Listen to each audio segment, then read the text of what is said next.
Hola, ¿cómo están? Yo soy Dolores Tapia. Esto es La Cantinta y me encanta y agradezco poder comunicarme con todos ustedes a través de estos dispositivos en estos nuevos tiempos. El día de hoy, en nuestra cuarta emisión de Tiempos de Resiliencia, Proyectos en Confinamiento, tenemos a una gran creadora de este país, la señora Raquel Araujo Madera, quien es directora y fundadora de Teatro La Rendija y quien estará con nosotros en unos segunditos más que le dé acceso.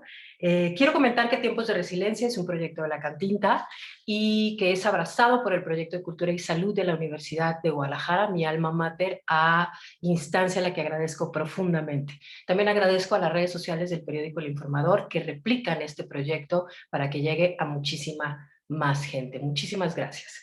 Está con nosotros, como mencioné, la señora Raquel Araujo Madera, quien es actriz, dramaturga y directora de escena. Su trabajo ha llegado a todas las partes de este mundo. Sus obras han estado en España, Japón, en Uruguay, en toda Latinoamérica, etc., etc., etc.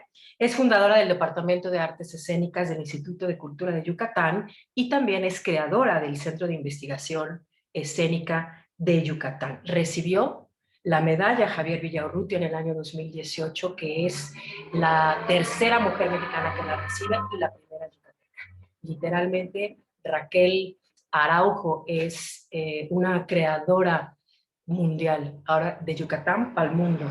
En el 2020 llevó a cabo un proyecto que se tituló Tu casa es el escenario, donde logró orquestar el esfuerzo de proyectos escénicos de 10 países de toda Iberoamérica.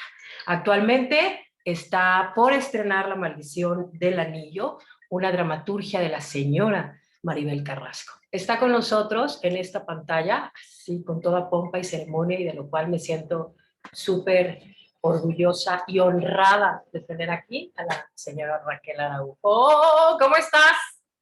¿Ya me escuchas? Hola, ¿cómo ¡Hola! estás, mi querido? ¡Ay, qué bonito Como verte! aquí, igualmente, ¿Me escuchas bien? extraño nuestras sesiones. Ay, nuestras Escucho sesiones. perfecto. Me da mucho, mira qué bonito que te vestiste del luminoso naranja amarillo. Amarillo. Oye, Nos Raquel, gusta yo el amarillo. nos gusta, es como muy luminoso, ¿no? Como muy brillante, como que... luego dicen por ahí que también es abundancia, me dijo un chamán. Pues ¿Será ahí cierto? está. Oye, Raquel, híjole, la verdad, pocas entrevistas me ponen nerviosa y esta es una de ellas, de saber y sentir todo lo que haces, todo lo que has hecho, no solamente por el teatro en Yucatán, sino por el teatro en este país.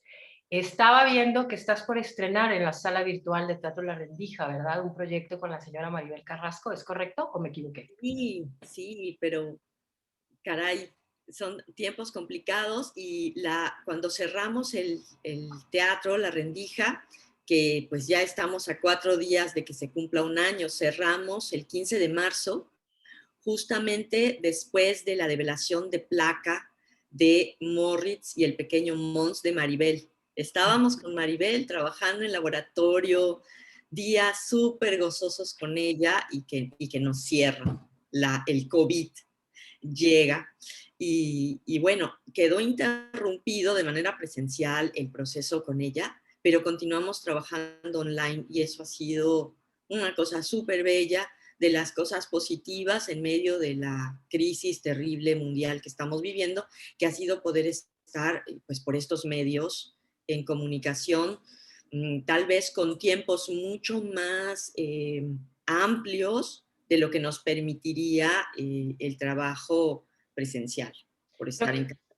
creo que esto de alguna, digo, eh, gracias al COVID, o es decir, en estos como nuevas modalidades que todos hemos estado buscando, te conocí. Es decir, Aristeo, ¿no? De pronto genera estas cosas y estas redes. Digo, tú también lo haces, pero un poco, pues Aristeo es de por acá, ¿no? Y a través de sus proyectos nos lleva gente de por allá, ¿sabe? Entonces hay cosas que me hacen reflexionar sobre los otros caminos que incluso a nivel de vida día a día hemos estado tomando. No sé, ¿tú qué piensas, por ejemplo, de esto, de cómo se ha transformado el teatro, cómo Sí, nos ha obligado a pensar de otra manera? Háblanos un poquito de eso.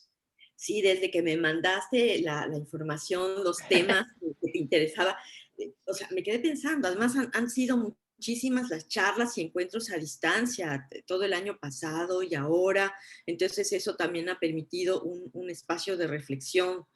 Y bueno, sí, yo de las notas que me hice para esta conversación contigo es que justo en esto que te cuento de cuando cerramos el espacio y todos los arreglos para dejar el espacio, comprar boleto, mover el boleto de Maribel para que se regresara, todos esos ajustes, creo que muchos pensamos que iba a ser un tiempo, vaya, un mes, 2 meses, tres Ujú. meses, pero no imaginamos la dimensión que tendría este tiempo de encierro, ¿no? Sobre todo quienes los hemos seguido de una manera muy puntual por razones diversas, ¿no? De salud o de familia.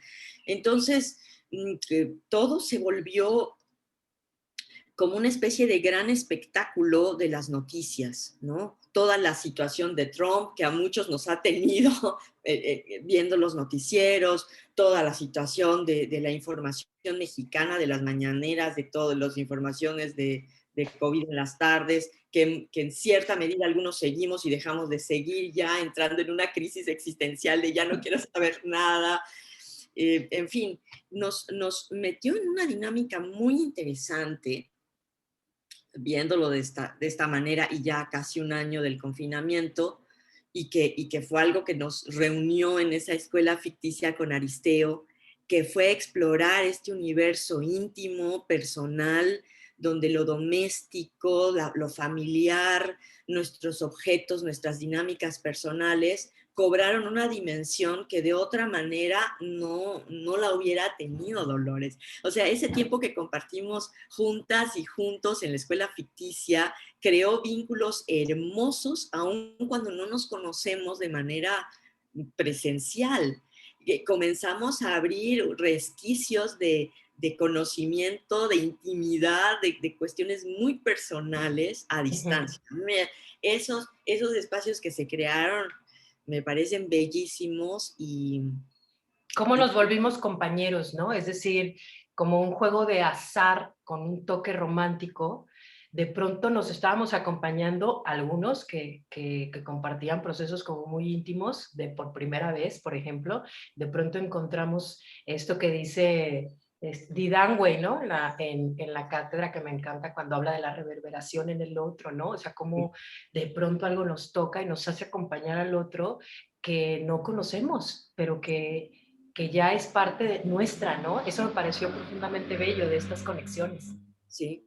Y creo que el arte tiene esa enorme capacidad, o sea, cómo puedes ver una escultura, pienso por ejemplo en Brancusi, que me gusta muchísimo, y te quedas, te abstraes y sientes que conoces con enorme profundidad a ese otro, a pesar de la distancia del tiempo, de contexto social, histórico, y eso es lo que me parece bellísimo de estos tiempos en los que siendo gente de teatro y que no podemos estar de manera presencial, de todas maneras esta creatividad no se puede detener, ¿no? O sea, seguimos generando elementos, cosas, nuestra imaginación no es algo que se pueda encerrar, ¿no? O sea, continúa viajando a través del tiempo y de los espacios imaginarios y de pronto la cocina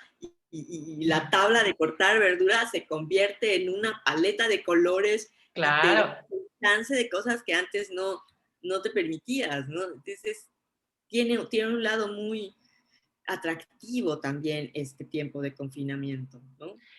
Para ti, en tus reflexiones, ¿de qué manera entró el teatro en crisis? A lo que hablo es que las narrativas pueden ser la crisis económica, que claro, no solamente el teatro, sino otros sectores, pero en ese continente en el que tú vives, que es el teatro y el arte, no solamente en Yucatán, sino en todo México, la manera en cómo te vinculas, ¿cuáles son las preguntas que podríamos proponer o quizá ponerles luz sobre la crisis del teatro? Es decir, ¿en qué aristas? ¿De qué manera entra el teatro en crisis en tu contexto o en tu visión? Pues mira, de lo inmediato epidérmico fue el tema de la economía. O sea, algo Ok, que se ha dicho muchísimo en todas las charlas, en todos lados, que es la forma en la que cruelmente se evidenció el nivel de precariedad en el que vivimos los artistas y particularmente los artistas de la escena. claro. Eso ha sido y ha reverberado, tomando esa palabra. Sí. Saludos a Irán, güey. Saludos a mi queridísima Didan, que es así una luz en su pensamiento, es una presencia maravillosa y reveladora en este tiempo. Si ya lo era ahorita en este tiempo de crisis, con su presencia online, es un acompañamiento increíble. La importancia de poder articular, ¿no? O sea, de Sí, poder, yo creo que Didango hace eso, ¿no? O sea, te ayuda, o sea, obvio, sus reflexiones a uno lo ayudan mucho a articular, ¿no? Y cuando tú articulas, puedes hacer fluir, ¿no? Propuestas y soluciones, ¿no? Bueno, pero estábamos y en la con crisis económica. sí, pero sí, la generosidad de Diranwi, la manera en la que aterriza el cuerpo, el pensamiento y de nuevo regresa a la reflexión es fabulosa, la admiro muchísimo. Y bueno, sí, lo primero a lo que nos lleva el encierro, en el caso de nosotros que tenemos un espacio escénico que si bien es pequeño y si bien no es una gran fuente de economía, sí es un medio de trabajo para muchas personas y que pues, forma parte de la manera en la que cada grupo o artista se organiza. Entonces, la primera preocupación fue todos aquellos que estaban programados que no iban a tener funciones. En algunos casos, amigas, amigos en una situación muy vulnerable, en el caso de quienes tienen niños pequeños o en el caso de una amiga, por ejemplo, que acababa de dar a luz, entonces quedarse sin un medio de vida, de inmediato nos activó desde la rendija y en un colectivo del que formamos parte que se llama Península Escénica, pues comenzar primero a preguntarnos cómo estábamos y de qué manera ayudar, cómo conseguir despensas, apoyos directos quienes podíamos a nivel económico, y bueno, eso fue como que lo primero, ¿no? Y la situación de salud, ¿no? O sea, quien de pronto necesitaba consultar a un médico, a hacerse pruebas. Entonces, bueno, eso fue lo primero que se movió, por decir, en el primer mes, 2 meses. Y de manera eh, muy rápida, que yo creo que eso es algo encomiable de la UNAM, de la universidad, nuestra máxima casa de estudios. Yo creo que fueron de los que primero reaccionaron. Igual que ustedes en Jalisco, con la universidad. O Sí, sea, yo la recuerdo Universidad de las Guadalajara. Ujú. y conferencias de apoyo organizativo fue por parte de Igor. O sea, Sí. Igor, o sea, me dijo, oye, hagamos un Zoom, te voy a platicar lo que estamos haciendo acá, y eso fue también de mucha ayuda para comenzar, ¿no? A tomar los hilos en la Sí, claro, situación de como lo ver que... cómo estaba la comunidad de vulnerable, ¿no? O sea, sí. Y bueno, de ahí comenzaron a surgir cosas muy hermosas de solidaridad, de acompañamiento, primero de la red bueno, la UNAM, debo decir que fue nuestra primera producción con compra de función online fue de Teatro UNAM para el aniversario luctuoso de Sor Juana. Hicimos una versión del Divino Narciso para pantalla y eso Ujú. activó también el trabajo con las actrices, en fin, de un trabajo creativo. Eso fue hermoso, nos encanta esa producción y fue muy bello reunirnos y comenzar a indagar esta intimidad del hogar y lo que puede, ¿no?, generarse a nivel escénico con las pantallas, con lo que uno tiene en casa. Entonces eso fue muy hermoso. De ahí siguió el Festival de Festivales, que fue una Ujú. iniciativa que no sé cómo logramos, una locura. Y ahí fue también comprobar, Dolores, mm, lo generoso, lo bello, cuando las organizaciones tienen un equilibrio en un sentido humano que no atienden necesariamente a quién tiene más poder o quién tiene más recursos o quién tiene más impacto. Porque en el caso de la Redelae, el Festival de Teatro de la Rendija es un polvo chiquito de nada, es un grano de arena contra festivales como el de Manizales o la Muestra Escénica Iberoamericana, Pero en lograste fin. articularlos, es decir, volvemos al tema de la articulación. O ¿Sí? sea, ¿Y cómo ¿sabes? trabajamos? Sí, la propuesta de ellos y que reunirnos online fue hermoso porque las reuniones presenciales de esta red, pues casi nunca logramos estar todos juntos por diversas cuestiones de agenda, de dinero para comprar tu boleto y llegar al festival, que es la sede de las reuniones. Entonces, Octavio Arbeláez, Ada Acuña, Gustavo Sidan, José Luis Rivero, en fin, o sea, Beatriz Quintero, todas las personas que formamos parte de la red, que somos representantes de la red, bueno, fueron de lo más gozosas esas primeras reuniones y de pronto cuando de pronto Octavio lanza y dice, oigan, hagamos un festival.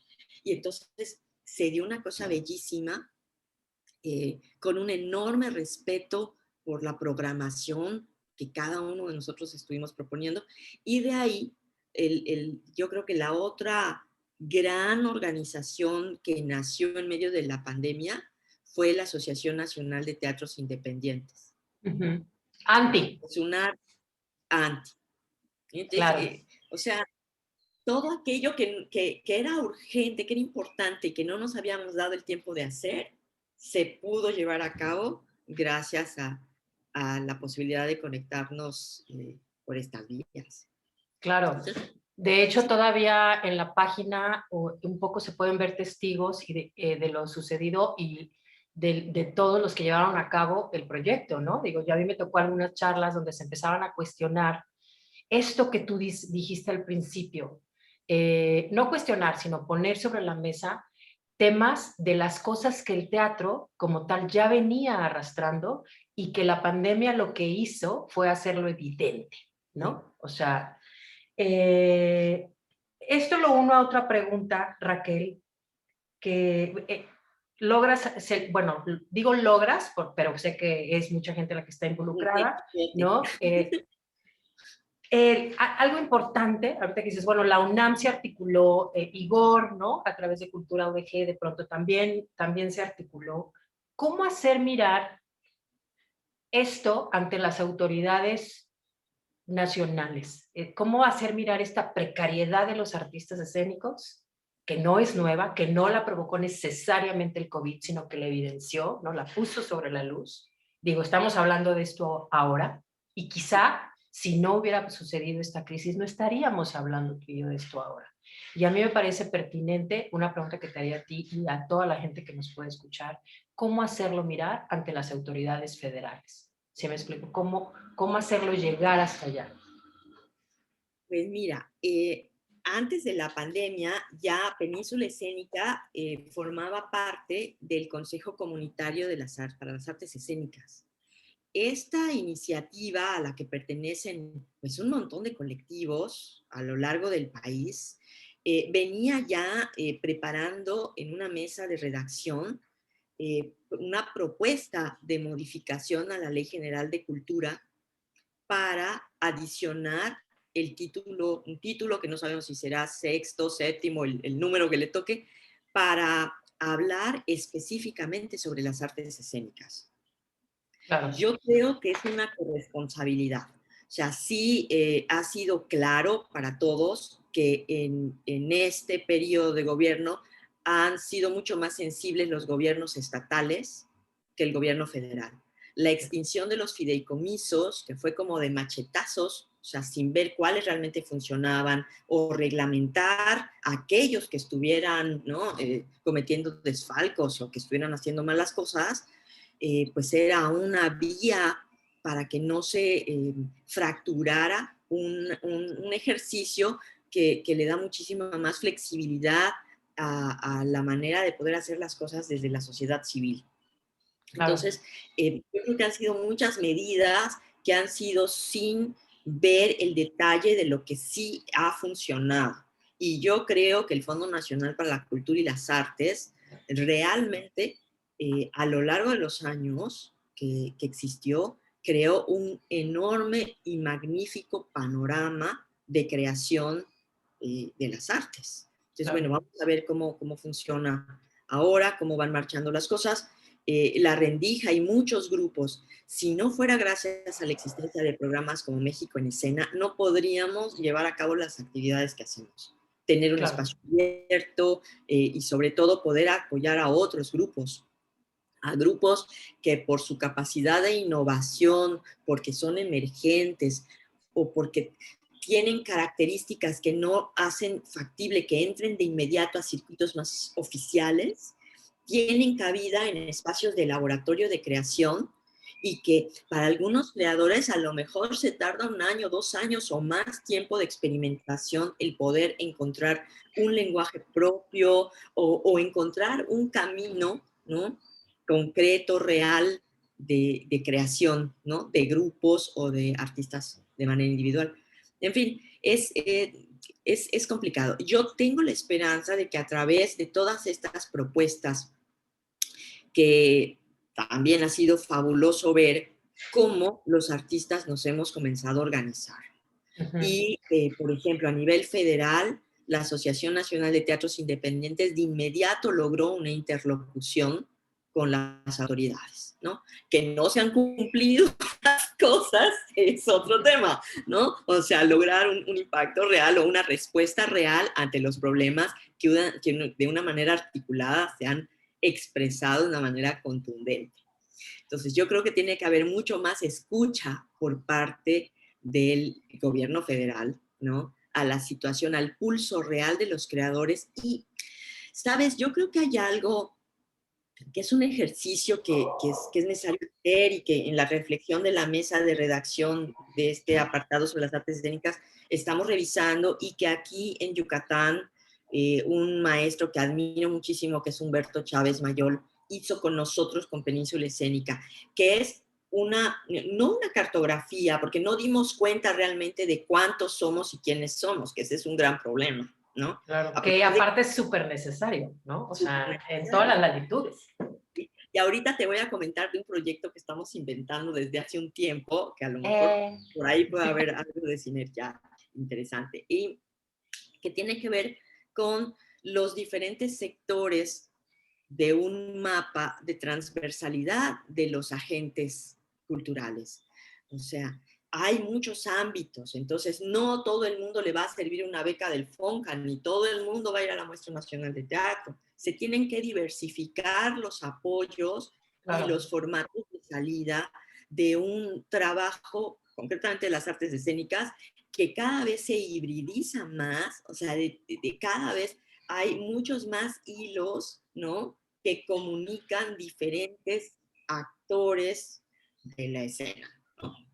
Entonces, no sé, por ejemplo, Sí, ahorita claro, pienso no un es, proyecto. no es unidireccional, o sea, claro, o sea, esto se hibridiza y al mismo tiempo, este término que utilizaste que me encanta en una entrevista, lo noté por aquí, que habla de echar raíces, ¿sabes? Que afecta a la raíz y que afecta también a las hojas. Entonces, ahorita que me dices eso, me viene a la Claro, mente que sí, este tema de lo híbrido, que es lo que le estamos como poniendo, pero siento que nos lleva a reflexionar también, sí, en nuevos modelos, pero también en pensar de otra manera desde la raíz. ¿Sí me explico? sí, Porque por otros productos, otros canales, otros públicos. Es decir, no es esto que dice, se pide una beca, se hace un proyecto y tiene esta salida con este número de requisitos.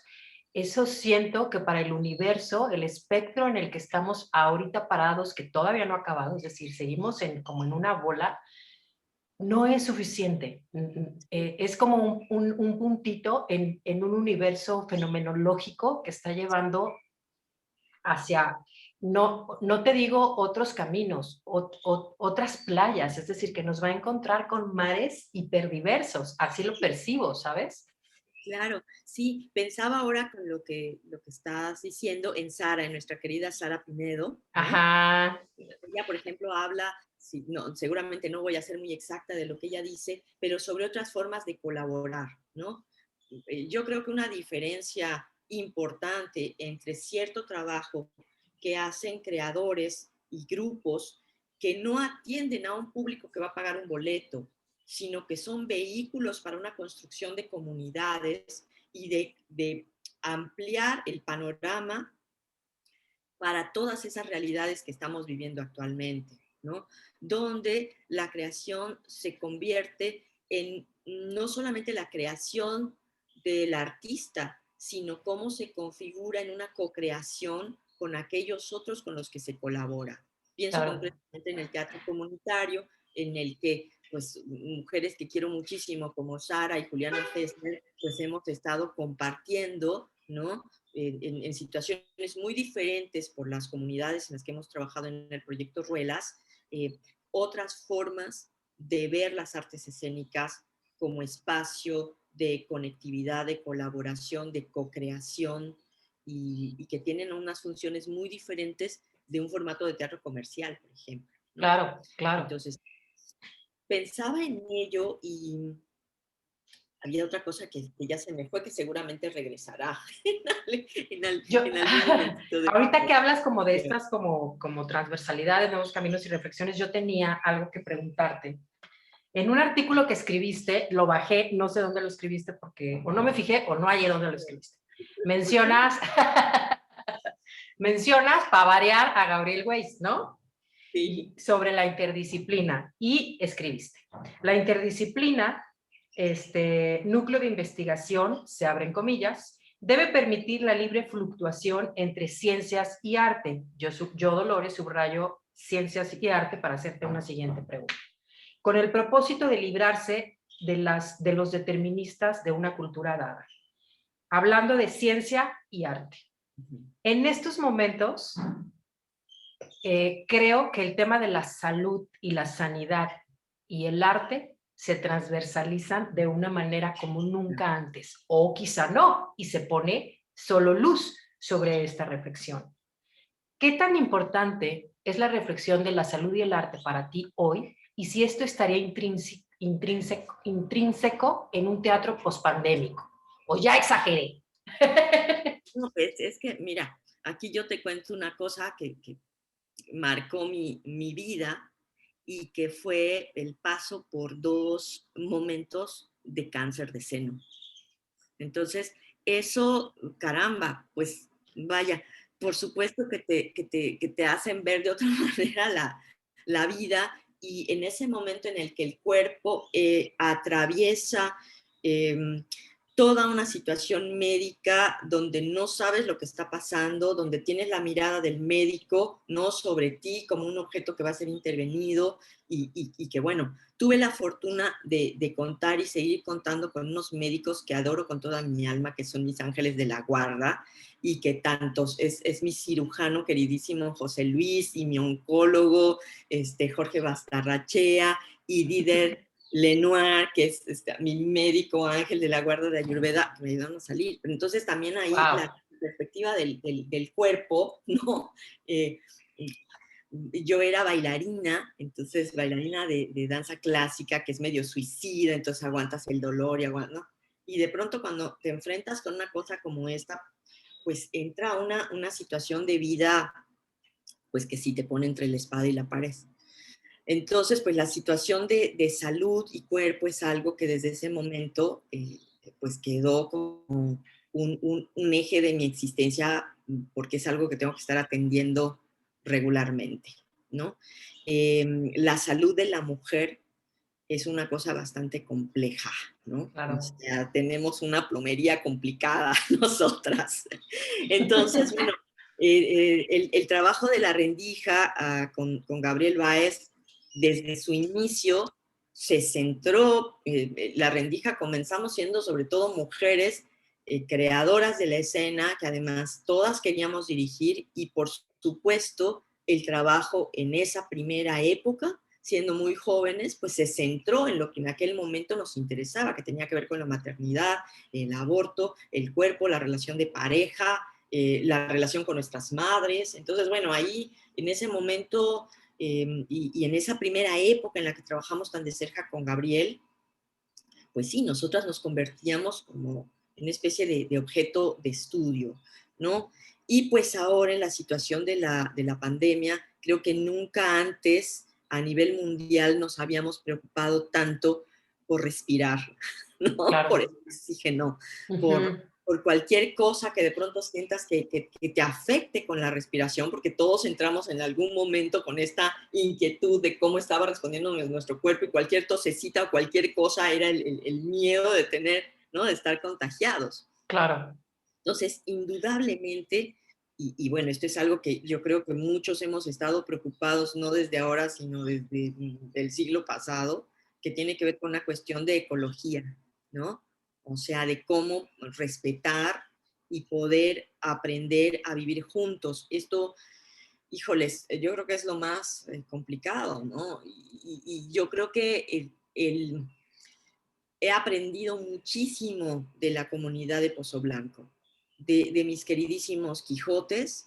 O sea, he aprendido que una de las mejores maneras de vivir es en pequeñas comunidades. Yo creo que este esquema civilizado de las grandes ciudades es algo que está en crisis. O sea, Claro. el consumo eléctrico, la cantidad de basura, de desechos que se generan en las grandes ciudades y en mi amada Ciudad de México, que cada vez que voy y veo los edificios y solamente veo un edificio y pienso, ¿cuánta basura sale de ahí? ¿Cuánta electricidad se está consumiendo? ¿Cuánta agua se está usando? Y muchas veces a costa, ¿no? del derredor, o sea, de todo este otro territorio a cuyas expensas se consume agua en la ciudad, por ejemplo. Claro.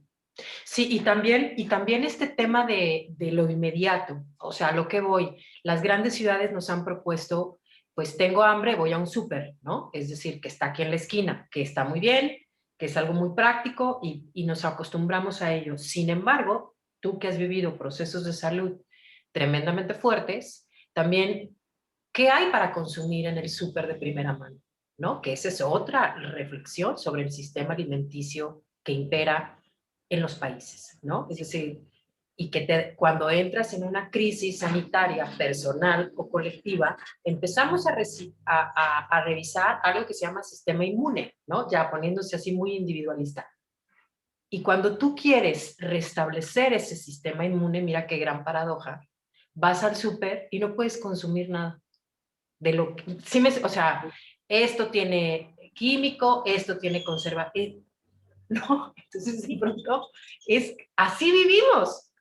Sí, sí, Dolores. Y mira, te voy a decir algo que a mí me fascinó y confirmó mi idea de que Pozo Blanco es un pedacito de paraíso. De las primeras, si no es que la primera llamada que tuve con Lulú Estrada, que es la coordinadora de Pozo Blanco y que es mi hermana del alma, que es una de las personas que más quiero en este mundo, mi maestra, yo le dije, Lulú, estoy muy preocupada por ustedes, por favor, no viajen tanto a Querétaro dentro de lo posible. Muchos de los niños, de los familiares, los jovencitos son albañiles y mucho del trabajo está en Querétaro. Y pues yo le decía, pues sí, y tienen que viajar porque pues van a seguir trabajando. Claro, ¿Pero claro. qué vas a hacer, Lulú? Por favor, los autobuses, en fin. Y me dice, mira, Raquel, no te preocupes. Nosotros aquí tenemos la comida en el patio. O sea, están los elotes, nosotros no tenemos que ir a un supermercado, si de por sí en Pozo, ahorita creo que ya hay otra ruta de camión, otro horario de camión, pero las familias que necesitaban ir al supermercado a San José se organizaban para ir el miércoles, me parece, a San José a comprar, porque no hay, a menos que tengan un vehículo, no hay Ujú.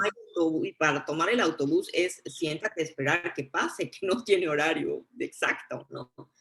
Entonces, por supuesto que nos hemos olvidado y que mucha gente comenzó a hacer su huerto de metro cuadrado en su casa y hay quienes han tenido más habilidad que otros para cosechar sus tomates en la ventana, ¿no? Claro, Pero indudablemente eso es algo que tenemos que recuperar, o sea, y aprender a amar a estos otros seres que no son humanos y que es el árbol que te da sus limones y que es el tomatito que con toda su nobleza te va a regalar su tomate para que hagas tu salsita, ¿no? claro, Y claro. que no lo respetamos, o sea, no tenemos amor por esos otros seres o empatía, respeto siquiera, porque no somos los únicos que vivimos en este planeta. Y yo creo que este virus nos está enseñando, ¿no?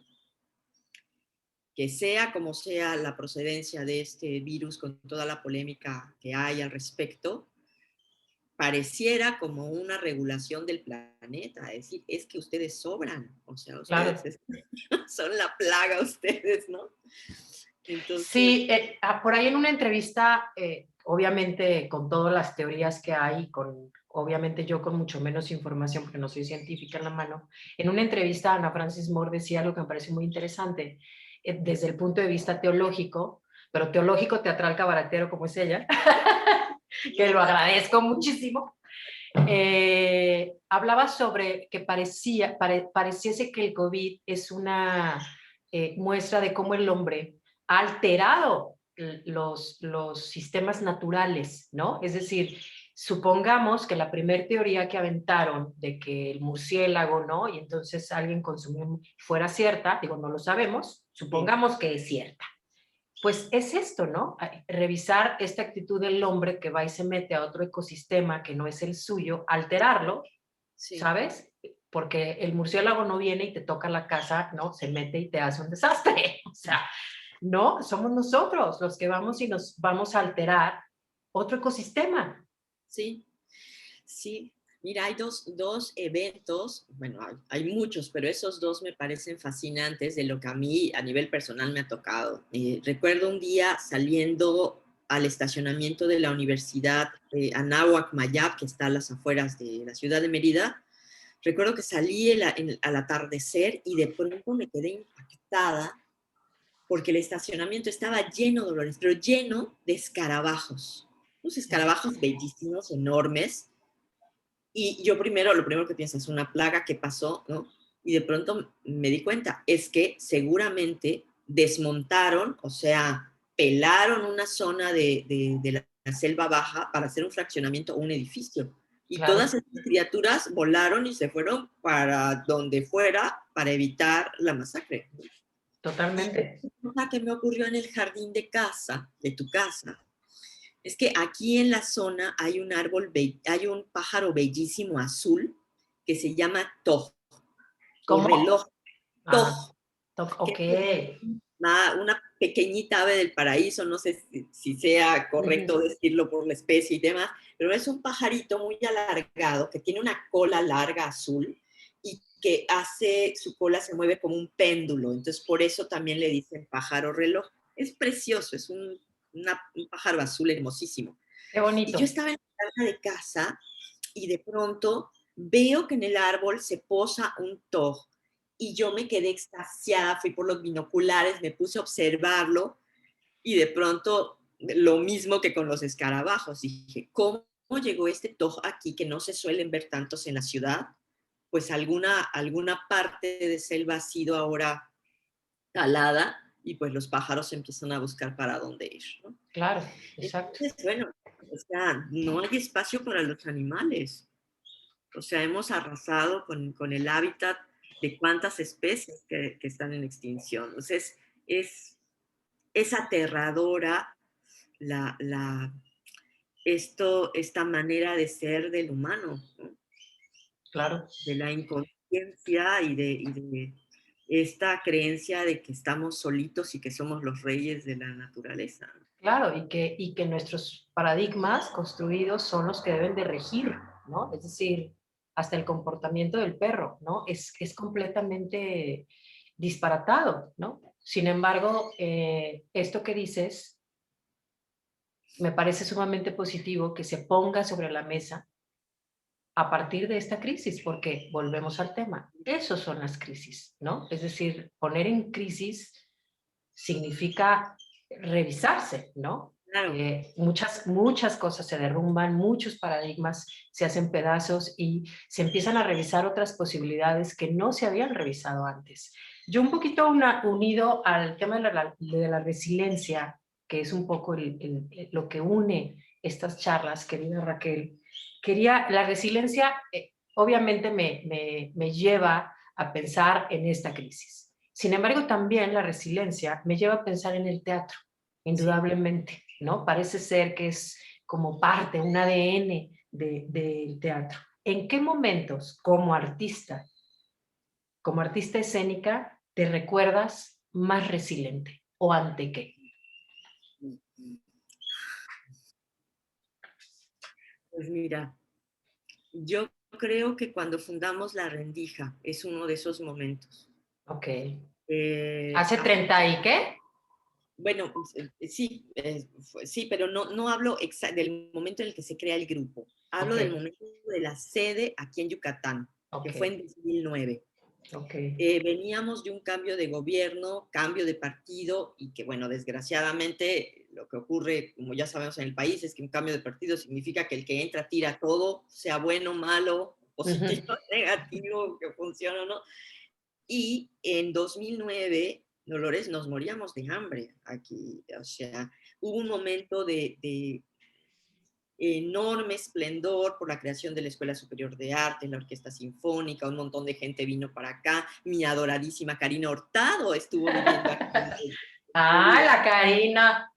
Sí, que yo escuché la entrevista pasada. Ahí estuvo la Karina, querida. Muchísimo. Y fue un momento de bonanza porque se abrieron muchas posibilidades de trabajo. Pero después, bueno, vino un cambio de gobierno y entonces no había nada, o sea, no había forma de trabajar, una cosa terrible.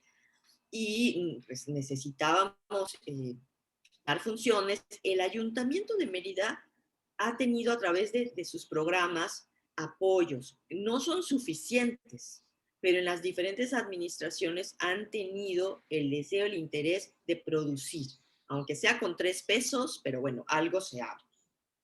En ese momento nosotros habíamos conseguido que nos prestaran una casa bellísima. Y bueno, esto de que la gente luego no entiende lo que significa hacer teatro.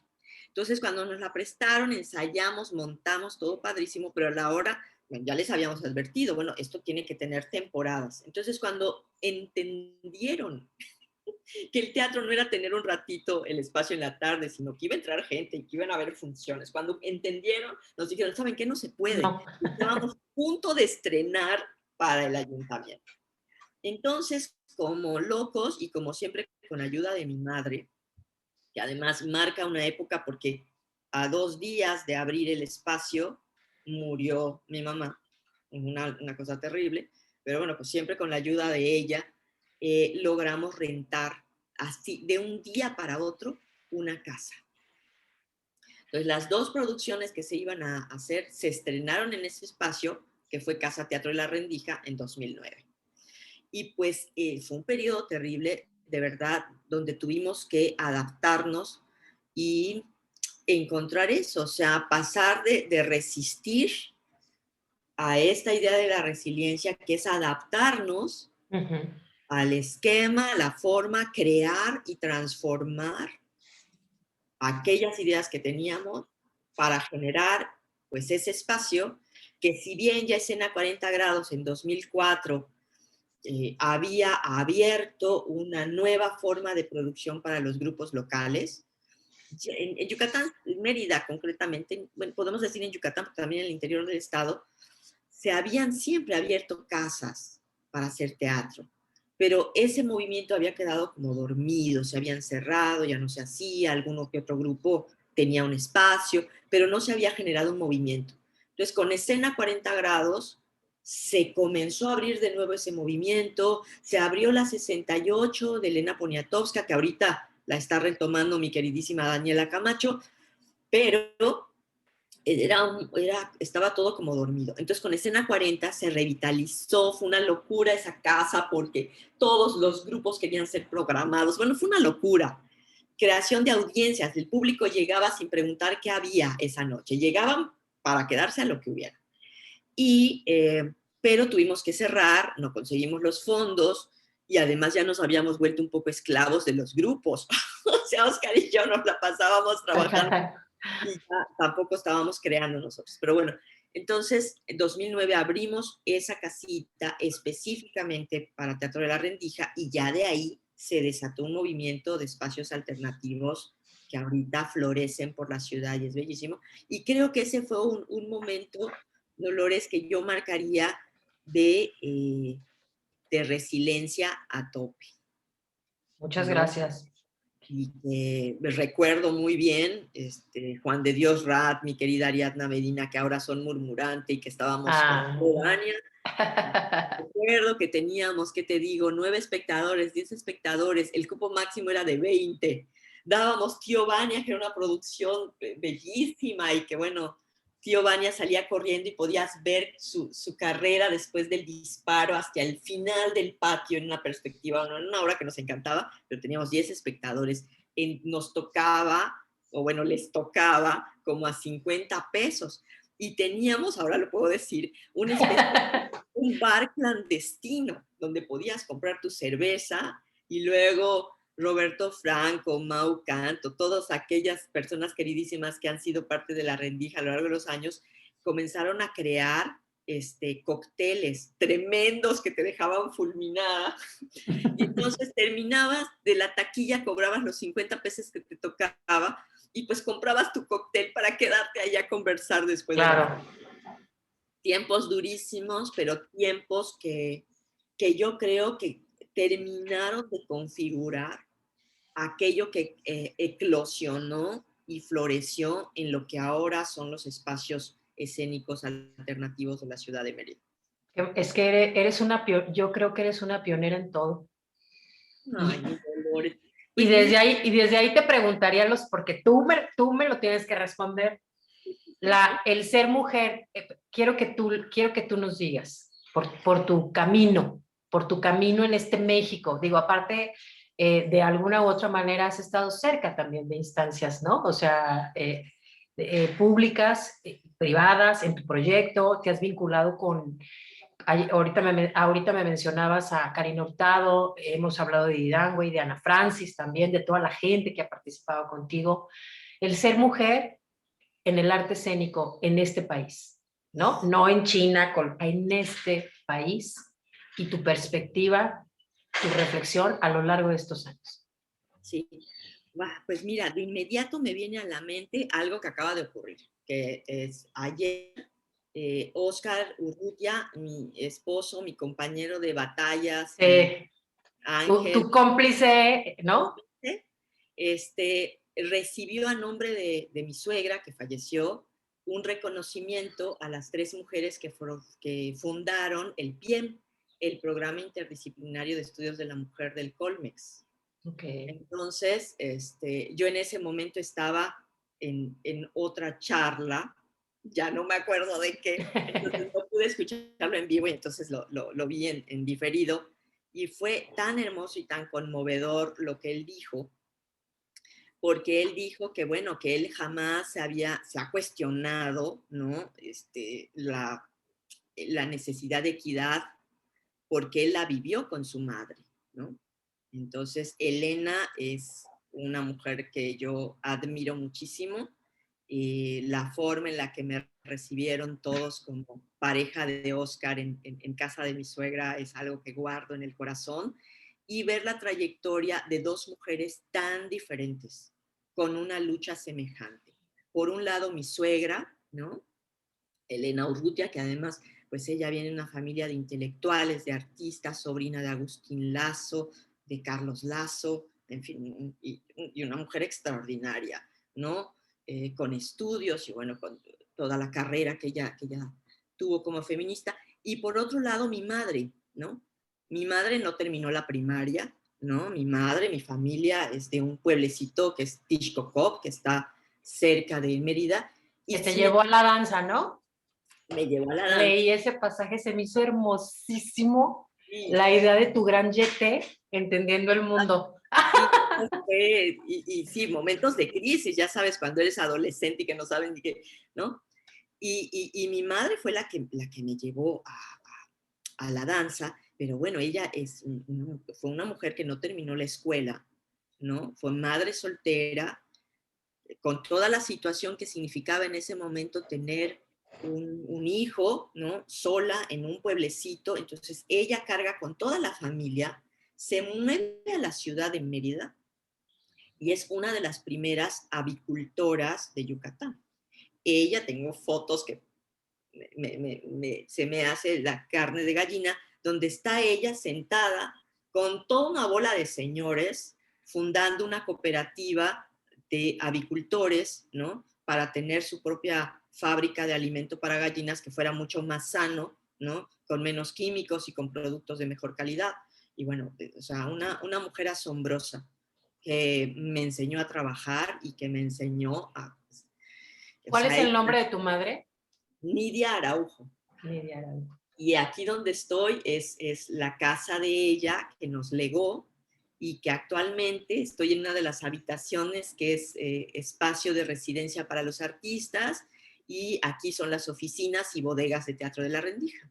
Y pues la herencia de ella es la que nos ayudó a abrir esa casa, mantenerla, la primera casa de Teatro de la Rendija, hasta que ya en el último suspiro, Dolores, o sea, yo creo que me quedaban como, no sé, 3,000 pesos en la cuenta de banco, cuando llegó primero el apoyo de Iberescena para el festival y después el FONCA. Y gracias a eso continuamos la marcha hasta ahora, ¿no? Qué Entonces, maravilla.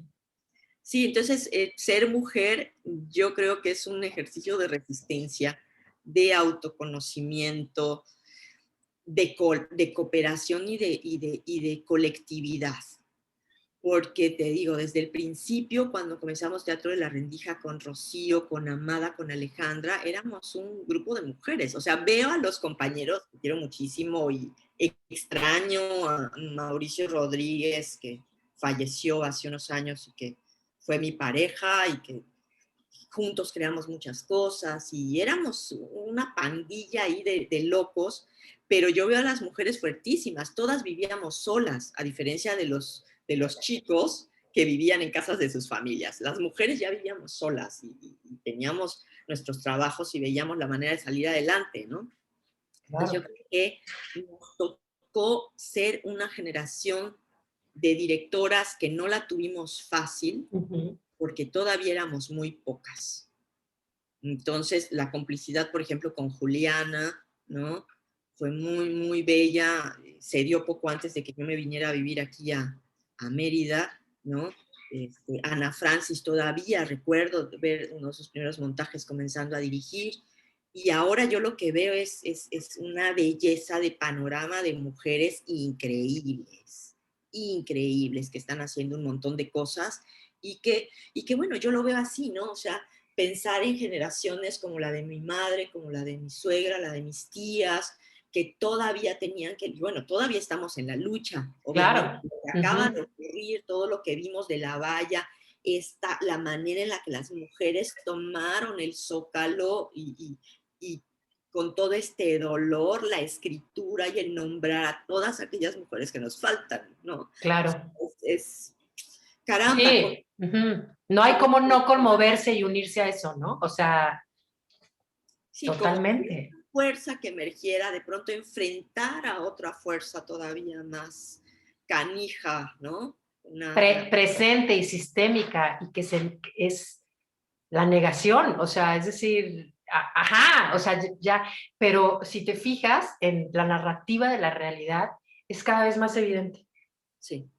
¿Sí me explico? O sea, yo sí siento que se han dado pasos enormes, ¿sabes? Y sí creo que en el teatro también se han dado pasos enormes, pero que falta, y falta visibilidad, ¿no? Es decir, y esto también a mí me lo ha enseñado mucho la pandemia, ¿no? Es quizá ahorita en esta hiperconexión en la que estamos podemos vernos, ¿no? También muchas, unas a otras, que de pronto descubro mujeres que han estado muy cerca y que tienen 20 años, ¿no? Trabajando, o sea, la visibilidad, la empatía, ¿no? También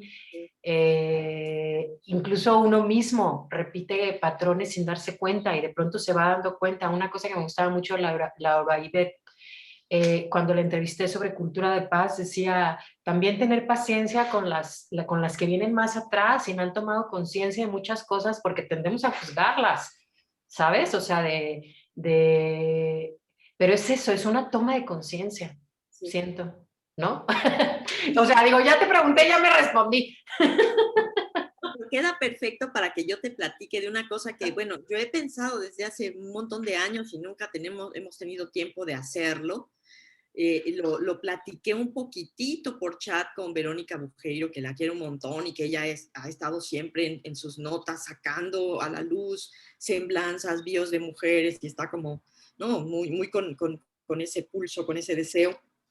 Y que hace poquito en el chat de la Liga de Mujeres de Teatro también volvimos a comentar, ¿no? En las diferentes comisiones que luego articulan la Liga, que es la necesidad de hacer una especie de wiki de mujeres de teatro.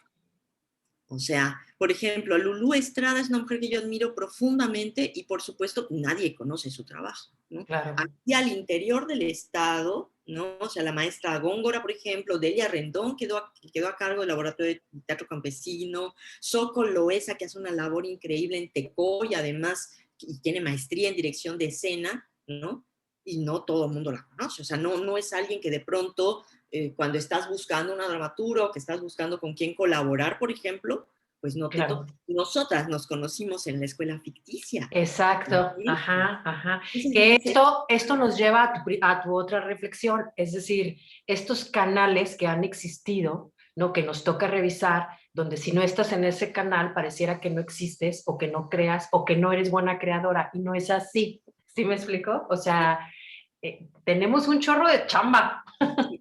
y la cosa es que nosotras podemos hacerlo, ¿no? O sea, es un momento donde nosotras tenemos que tomar esas riendas, o sea, ya no es tiempo de quedarnos a esperar, ¿no? Claro. Nosotras somos quienes lo hemos venido haciendo y hay que tomar todavía más cartas en el asunto para atender todos estos pendientes, ¿no? Exacto.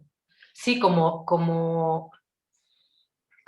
volvemos al como un asunto de sanidad. Cuando tú tienes un problema de salud, que no es que tengamos un problema de salud, lo pongo como un ejemplo, el esfuerzo es de todos los días. Digo, recupero estos ejemplos por lo que me compartiste hace un momento en la entrevista, pero si algo nos enseña el recuperar la salud, es que es un trabajo de todos los días. O sea, no es echarse la pastilla y ya, ¿no? No, o sea, para restablecer un sistema que Sí, puede ser de salud o no, cualquier sistema es un trabajo de todos los días, sí, ¿no? O sea, de revisar algo todos los días. En la primera entrevista de esta serie, Humberto Busto decía, yo realmente me dedico a un trabajo de investigación 2 horas al día.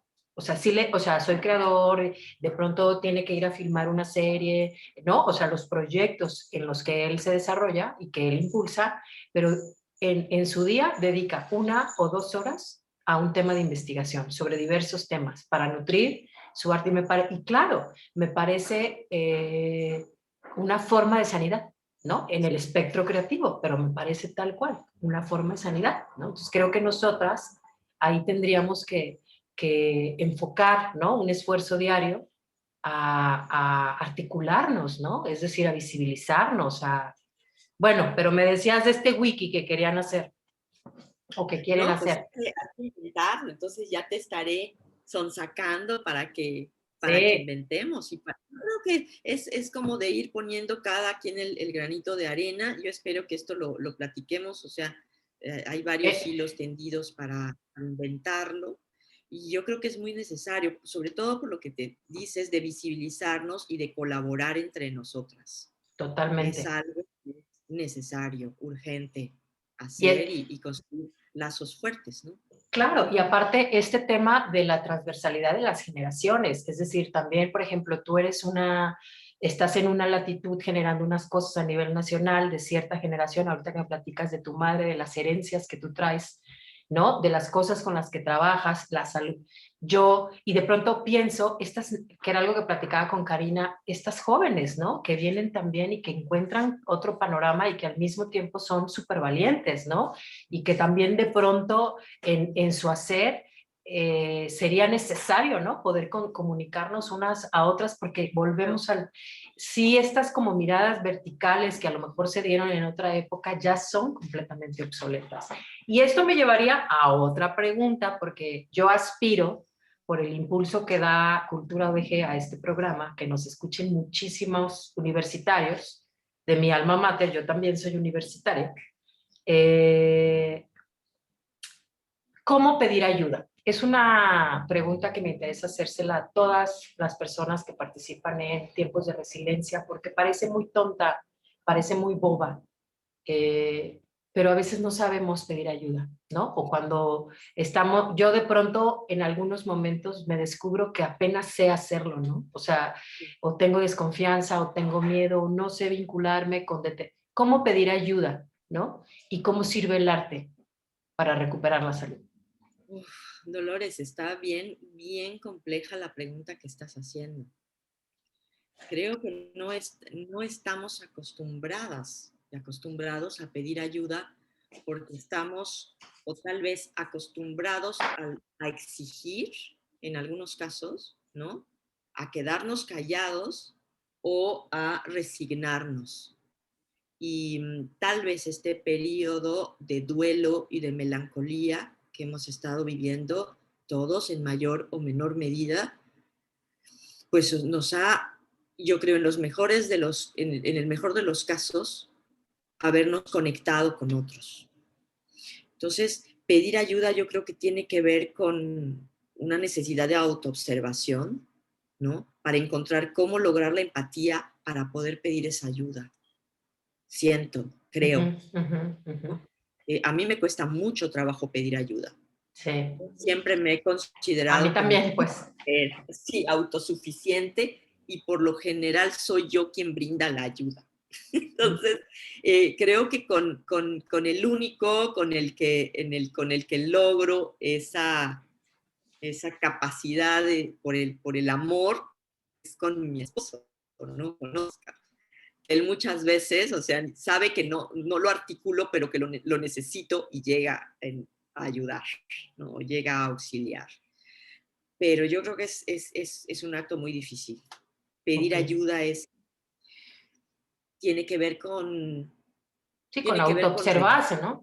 Con verse y buscar caminos de empatía hacia ti. y sí, y es una cuestión de ego también, de aceptar que hay algo que te ha derrotado, que hay algo que te ha partido, que hay algo que no puedes solucionar solo o sola, ¿no? Creo que es la pregunta más difícil que me han hecho en todas las mesas en las que he estado últimamente. Es que es importantísimo, ¿sabes? Yo sí, yo pienso mucho en, platicaba con algunas compañeras y bueno, gran parte de este confinamiento yo lo viví en Tapalpa, ¿no? Que es un pueblo en un privilegio, cerca de la naturaleza, bla, bla, bla, ¿no? Y de pronto me empezaba a enterar de historias de amigas, de colegas, de que habían estado confinadas en la ciudad, donde las cosas se pusieron rudas y que de pronto eran incapaces o éramos incapaces de pedir ayuda, ¿sabes? Y recordaba momentos de mi infancia, ¿no? Donde volvemos a las narrativas del colegio, la narrativa de pórtate bien o cállate la boca o no, es decir, ya me estoy yo balconeando, te bloquean, ¿no?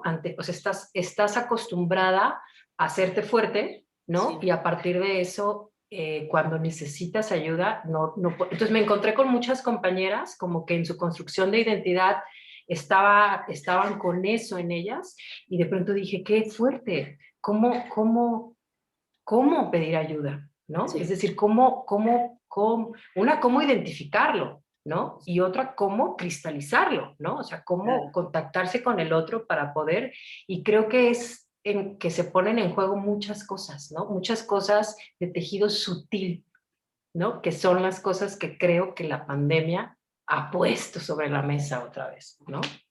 Sí, y fíjate que yo creo que aquí un tema importante de la salud mental durante la pandemia es justamente la depresión y la melancolía. O sea, un punto donde no eres capaz de reconocer que necesitas esa ayuda porque te sumes en una espiral, en una vorágine de tristeza, de descalificación. Y, por ejemplo, aquí en Yucatán el índice de suicidios, pues somos, no, ahorita no sé qué lugar ocupamos a nivel nacional, pero es uno de los estados con alto índice de suicidios, ¿no? Entonces, eh, ¿cómo reconocer esos signos de que algo está mal? Y que en el estado de confinamiento, o sea, se vuelven como como círculos Claro. o el tiempo se 13 horas. dilata o se constriñe de otra manera y entonces tal vez no eres tan consciente de muchas cosas cuando entras en estas situaciones de crisis emocional, ¿no? Eso lo puedo identificar por algunas personas cercanas y yo algo que vaya, no sé cómo lo hemos logrado, pero que ha sido de que en esto que te digo de las verduras es una tontería a lo mejor, pero es algo que me ha salvado. Los colores, ahora que decías que estábamos con los amarillos, o sea, el color del betabel, el color de las zanahorias, las hojas y poder verlas y ser sensibles a ello, te pueden dar un vuelco de pronto de alegría en la mañana, de descubrir en estas cosas o en los retoños que nacen o en cómo de pronto yo ahorita estoy en una cosa muy extraña, que tengo una batalla con Oscar, que es la invasión de hormigas en la casa. Ahorita es una época de seca, entonces las hormigas comienzan a entrar a los hogares buscando agua. Entonces, observar las formaciones de las hormigas, cómo reaccionan y darte el tiempo mientras estás en la computadora de ver cómo comenzaron a llegar alrededor de tu vaso, ¿no? Son cosas que llenan de regocijo. Entonces, esa observación y esos estados de ánimo en este tiempo de confinamiento, pues son algo súper frágil, ¿no? Claro. Sí, me da la sensación de que estás observando la vida, ¿no? Claro, nos hemos dado chance tal vez, que no es porque el trabajo haya disminuido, tal vez el trabajo remunerado ha disminuido mucho, Claro. pero el trabajo de construcción de redes o de estudio se ha intensificado y estar en casa te revela un montón de espacios y de situaciones que por la prisa del día a día, por salir de casa, no te dabas el tiempo de observar, ¿no? Claro. Ya cerrando un poco esta, tengo dos preguntas. ¿Cómo observas a los jóvenes teatristas? ¿Qué les dirías hoy? Híjole, no sé qué les diría, Dolores, no sé qué les diría. Bueno, yo les pondría esta entrevista y luego, ¿cómo los observas? Pues mira, yo veo cosas fantásticas. Por ejemplo, aquí en Yucatán, este movimiento tan bello de queridas directoras jóvenes, creadoras escénicas jóvenes, que son Liliana Gesanti, Rosa Márquez, Yuli Moscona, que están con esta potente organización de Medeas investigadoras, ¿no? De jóvenes Sí, investigadoras. lo vi en redes, claro, claro. Por ejemplo, ellas están haciendo un... Dije, las voy a buscar, pero ya no soy joven, entonces ya no la busqué. Sí, también hay una cosa ahí, ¿no? Que también es como darles espacio. Claro, claro. O sea, yo he tratado de sí, o sea, comparto y tal la información, pero no me meto mucho porque yo creo que hay que dejarles espacio, hay que dejar que Claro. hagan sus cosas y no estar ahí de pronto con voces o con ideas, no, que creen y que desarrollen. Y yo creo que esa es una, ¿no? O sea, dejar que cada quien haga las cosas y que pues, nosotros siempre estamos abiertos a quien quiera llegar y dejar espacio para que los otros hagan. Yo creo que eso es algo importante, ¿no? Claro. Espacio y escucha, ¿no? Para las otras propuestas y las otras líneas de trabajo y que muchas veces pueden ser opuestas o estar en contraposición con lo que uno está haciendo, ¿no? Yo creo que eso es algo importante porque necesitamos esa diversidad. Claro, totalmente. Que ese ecosistema se expanda, crezca, se desarrolle y siga su propio funcionamiento sistémico. Y yo lo que creo es que ahora existen muchísimas más oportunidades de autoeducarse que antes. Digo, nada es perfecto. Yo sé que muchas veces las escuelas, las licenciaturas, las maestrías tienen defectos, pues es lógico, ¿no? No se puede abarcar todo ni puede ser perfecto todo. Pero lo que sí es que nosotros podemos crear nuestros propios esquemas de continuar educándonos. ¿no? O sea, el que nosotras nos encontráramos en la escuela ficticia hablaba de una necesidad y de una curiosidad por el mundo y por construir pensamiento creativo, ¿no? Claro, Entonces, totalmente. yo creo que la vida consiste en eso, en conocer. Justo hoy en la mañana le decía a Oscar, porque estábamos hablando de la vejez, de la muerte, de una serie de cosas, pero de una manera como muy divertida. Yo le decía, es que yo quisiera vivir muchísimo más de lo que nos toca vivir a los humanos, porque no voy a alcanzar a leer todo lo que quisiera leer. Quiero, ¿no? Porque la vida es eso, es aprender y descubrir el mundo. Y el arte es la maravillosa vía que hemos elegido para comprender el mundo, ¿no? Para desde la mirada del arte descubrir qué es esta existencia en la que estamos. Entonces, pues yo lo que le puedo decir a los jóvenes es que aprovechen el Internet, los que no tuvimos Internet en la universidad y que estábamos con la máquina de escribir, no hombre, o sea, esta existencia digital es una maravilla. Claro. Y trabajar, o sea, yo creo que trabajar y trabajar y trabajar y estudiar y estudiar y estudiar y echar a perder y aprender de los fracasos es lo más valioso que tenemos los humanos y en el arte todavía más. Y el cuidado, aprender a cuidarnos porque las artes escénicas, pues somos nosotros la materia viva. Entonces, cuidarnos, ¿no? Ahorita con el COVID es algo que creo que ha sido parte de la agenda de todo mundo, que son los protocolos. Y nosotros, si bien no hemos hecho actividades presenciales en la rendija, abiertas al público, sí han sido intramuros. De la rendija ahora es un espacio de transmisión donde nos reunimos, se reúne el equipo técnico, se reúnen actores y desde ahí se transmite. Entonces ha sido como el exceso de cuidados, ¿no? De todo mundo, del gel de las manos, de la limpieza, de la desinfección, etcétera. Como debe de ser, ¿no? Porque también esto nos enseña civilidad, ¿no? Exacto, exacto, de cómo aprender a vivir juntos, Dolores. Yo creo que es lo más difícil, aprender a vivir juntos. Y bueno, dentro de los planes, y creo que es parte de los cuidados que vienen por delante en este teatro pospandémico, que eso lo he dicho en varias charlas y entrevistas, que de verdad así me lo imagino, tiene que ser un teatro vegetal, un teatro mujer, un teatro rizomático, de ¡Ay, cuidar. rizomático! Era la palabra. De hecho, el aprendizaje rizomático hace alusión a la metáfora biológica de un rizoma, donde el tallo de una planta echa raíces y brotes para hacerse fuerte y crecer, algo que hará que se convierta en una nueva planta. Tú Sí, eres un rizoma. sí, hay que ser rizoma. Todas tenemos que, lo que estamos haciendo es rizomático, ¿no? O sea, la forma en la que estamos conectando y creando, asociando, colaborando, conectando, mencionando y visibilizando a todas estas mujeres y todas las que nos faltan, ¿no? Aquí en este espacio tuyo y nuestro. Y bueno, eso. Entonces, pues lo que queremos es abrir un espacio al aire libre y encontrar, ¿no? Estas otras maneras de conectarnos con espectadores que desde tiempo atrás se han convertido en varias de las experiencias escénicas en el centro de la acción.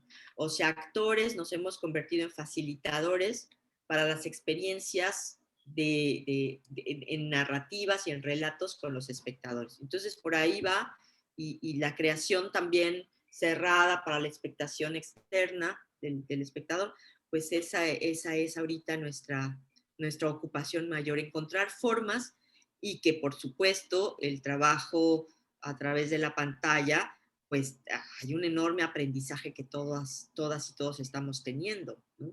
Los Yo, públicos se han abierto a otros de otra manera, en fin. sí, y de un poco estamos como en esta realidad donde el artista escénico brincó le hizo así a los artistas audiovisuales de hola, ¿no? O sea, hola, ya llegué, pero también ahí yo veo un campo de oportunidad muy interesante, Sí, ¿sabes? sí, Porque, claro, volvemos al tema de lo rizomático, ¿no? O sea, ahora invítanos a, digo, quizá tienes más, porque ya tienes un chorro de proyectos, pero bueno, a la maldición del anillo, ¿no? sí, va a ser este fin de semana. Vamos a retomarla, porque llevamos a cabo este primer episodio con Maribel, que ha sido un laboratorio increíble, nos amamos, nos adoramos, son mensajes de puros corazones todo el tiempo en el chat de los nivelungos. Y hicimos algo que sí ha sido una experimentación audiovisual, ¿no? Teatro de objetos, pero de objetos líquidos. Entonces, Eric Soto, que realmente es nuestro videoasta, músico y jefe de foro, realmente ahorita es uno de los actores principales, porque durante como 18 minutos, y eso le encantó a Maribel, toda la narrativa de los personajes en lo visual son tintas que fluyen de manera aleatoria, con las que él va jugando. Wow. Entonces, de pronto, las ninfas son un chorro de tinta violeta que se combina con azules, y eso nos ha encantado porque ha permitido para los niños una capacidad de abstracción y de imaginación, ¿no? O sea, yo creo que la subjetividad es algo que de pronto se ha quedado como muy estancada con los clichés que nos aportan muchas de las películas, de las telenovelas, y que las niñas y los niños creen que así se sienten las cosas y que el amor tiene que operar de esa manera, Claro. cuando la subjetividad un músculo, es una actividad que necesitamos desarrollar para hacernos personas únicas y singulares. Entonces, la abstracción con los colores y las tintas permite que los niños y niñas y de adultos entren en un juego de imaginación, ¿no? Con esta idea de la pareidolia, ¿no? De cómo en figuras abstractas de pronto tú construyes un imaginario, una narrativa. Y yo voy a hacer un experimento con Adita, con mi tía, que hemos estado confinadas juntas, que todavía no sé si va a ser real, y si no, de todas maneras van a ser formas distintas que presentemos, pero tengo muchas ganas de que ella me acompañe para la construcción del personaje de Erda. Ok. Hoy mismo vamos a hacer pruebas en el jardín de la casa para construir en dupla este personaje. Qué maravilla. Vamos a ver si lo logramos. Vamos a ver si lo logramos. Y esto lo podríamos ver, ¿qué es el sábado? El sábado y el domingo a las 5 de la tarde, y vamos a inaugurar nuestro canal de YouTube, porque hemos estado en Facebook Live y hemos estado, también tenemos Vimeo y todas las redes, todo esto, pero por cuestiones de sonido, que ese es un tema difícil en el Zoom, el sonido, la música es bien Claro. difícil. Entonces, por eso las actividades escénicas cuya relevancia, por ejemplo, en el caso de la ópera que estamos desarrollando con Germán Romero, o con esta pieza que tiene música original de Eric, pues sí necesitamos que suene mejor, entonces por eso las hemos lanzado de manera libre en estas plataformas. Entonces vamos a inaugurar nuestro canal de YouTube con el primer episodio Ah. de la rendición del Anillo de Maribel. Ah, ¿y se pueden comprar boletos o cómo es la Va a dinámica? ser Sí. gratuito Ok. por Facebook y estará en la fanpage de La Rendija. Ah, bueno. Entonces, al momento de colgar este video, yo en el post voy a jalar tus redes sociales para que puedan acceder Para ahí. que puedan acceder. Y hay muchas actividades libres, por ejemplo, están las miniaturas de Profunda Piel, que es obra en proceso, y que es bellísimo lo que han hecho que casi todas somos mujeres, pero por ejemplo Ana Lucía Ramírez, que es una mujer que admiro muchísimo, dramaturga y directora de Área 51 de Veracruz. Ella inauguró las miniaturas y es una pieza bellísima donde ella hace un recorrido por su cuerpo, ¿no? Y una narrativa autobiográfica potente. Está Zaire Simón, donde también hace un mapa. Ella está en un proceso ahorita hermoso. Ella es de familia de libaneses y está haciendo un proyecto para conectarse con parte de su familia que se quedó en Líbano. Entonces tiene que ver con historias familiares. Y luego Nara Pech, que es otra mujer que yo admiro profundamente y que ahorita es parte de la Compañía Nacional de Teatro, también hizo un proyecto hermoso de cómo se electrocutó siendo niña, y cómo esa descarga eléctrica ella la asocia con el toque divino de Dionisos y la capacidad creativa escénica, y está muy divertido. Entonces, todo eso lo estamos sacando libre, online, en las redes. Entonces, Perfecto. cada quien disfrute. Ahí le podemos poner su clic y ya. Así es, mi querida Dolores. Mi querida Raquel, estamos llegando casi al final de la entrevista. ¿Algo más que quieras agregar? Yo te agradezco profundamente esta charla. A mí yo me quedaría más, pero por redes luego no la suben.